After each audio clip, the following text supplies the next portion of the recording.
Peace. Welcome to Faith Expressions. In the name of the Father, and of the Son, and of the Holy Spirit. Amen. Let us reflect on the 30th Sunday in the ordinary time.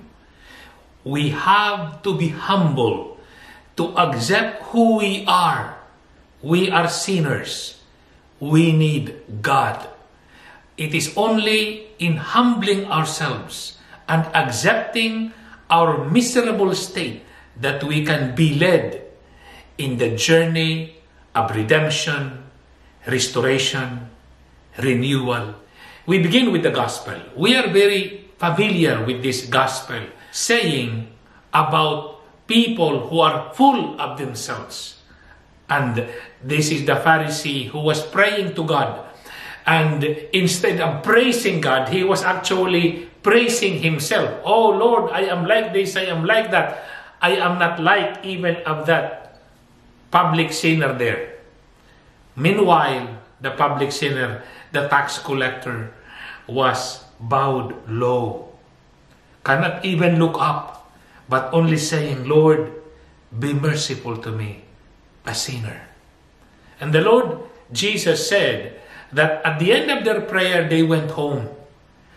But this one who humbled himself went home justified, the other one not. Because they who exalt themselves will be humbled, but they who humble themselves will be exalted. So also in our time and context, very important in our time, this theme of humility and the sense of sin. In our time and context, people do not believe anymore that there is sin. More and more people are deceived with the idea that there is no sin, that we cannot sin. Because among many justifications, there are three justifications. First, how can it be wrong when it feels so right? This kind of mindset that it is I who can say what is wrong or not. This thing that I do, this thing that I like is good. And it's good to me. And if God, who is good, says, you be happy, and I am happy with what I am doing, so there is no sin. Even if you say that what I am doing is sinful. Now, that is very deceptive. And there are a lot of people following that kind of mindset. Second, justification. The world is imperfect. The world around us is a lot of many things bad, a lot of many things not good. And so, I am influenced. I am affected. And so, well, if I fall into what you call sin, it is not actually me. It's just a lot of people doing it, so I fall into it. So, if a lot of people are doing it, so it's no longer actually sin. There are also a lot of people following this kind of mindset. And so, they say there is no more sin. The third justification is this. Well, you know, we are just weak. I am weak. So, if I fall into sin, it's out of weakness. So, I am not actually responsible for it. My weakness is responsible for it.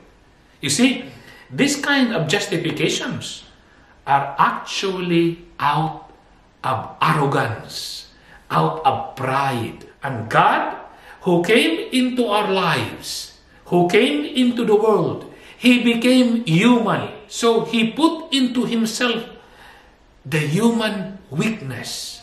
In 40 days and 40 nights in the desert, He was tempted, He was tested, but He didn't fall into sin. So, though we are weak, we can be strong.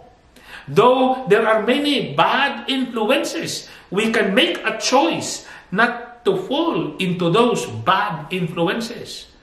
And that is why we need to humble ourselves. In the first reading, we are told that when we humble ourselves, the prayer of the lowly pierces the crowds, and it will not go back until it is being given its response. And the Almighty God will see to it that it is being responded to. And so to you and I, if we are humble, we go to God. It is in accepting that we are sinner and we need the Savior, that the Savior Jesus can come to us. You see, I have seen a painting where Jesus and the door, Jesus knocking at the door. And in that picture, the door do not have a doorknob outside, because that door can only be opened from the inside. Each one of us, our heart, our mind, our own lives, Jesus is knocking at our door. And we have to open. We have to humble ourselves that, yes, Lord, come inside. I need you. You see, we are given in the second reading, St. Paul, his own life. He accepted that he indeed was a sinner. He persecuted the church. And then in his journey of conversion, repentance, renewal, and the graces God given to him was not put in vain.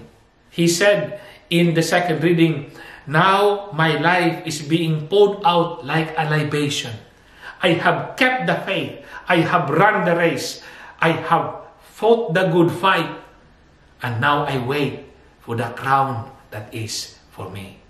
You see, this is a kind of life that we, you and I, must have.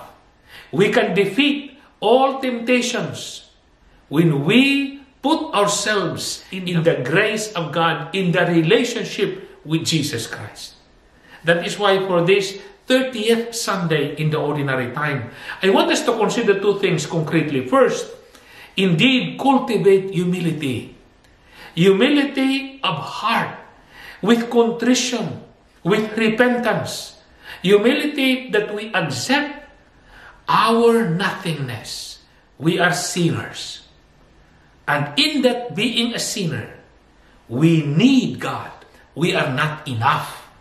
We are not enough on our own. We have nothing without God. But if we have God, God is enough, because God is everything. And it is only in humility that we accept these realities. In the prayer of the publican, the tax collector in the parable of the gospel, he emptied himself to God. He gave out his sinfulness out of humility. And emptying of himself, God can fill him up of the divine life. He opened the door of his heart to let in Jesus Christ. You and I can do the same. Cultivate humility so that we can destroy vices and put in their place virtues and righteousness. Second, we have to pursue growth in our relationship with God. We have to pursue everything that is godly, and everything that is ungodly, we destroy. That our behavior is corrected, because we cannot let the grace of God in our lives be useless. The second reading, precisely the life of St. Paul, is our living example. He has fought the good fight. We have to do that too. We have to keep running in the race. We have to see to it that we are training ourselves to become strong in what matters to God. It is a matter of making decision in our lives. A decision that our life, mind, heart, body, and soul, all of this must be for the glory of God, must be evangelized. Pursue this kind of life. May you and I, in this 30th Sunday in Ordinary Time, do not take for granted the Word of God today. Humble ourselves so that when we pray, our prayer goes up to God and is heard. And when we are heard, we have everything, because God is our blessing Himself. God bless. In the name of the Father, and of the Son, and of the Holy Spirit. Amen. Thank you for listening, and please subscribe if you have not done so. Give us a thumbs up and share this video to others.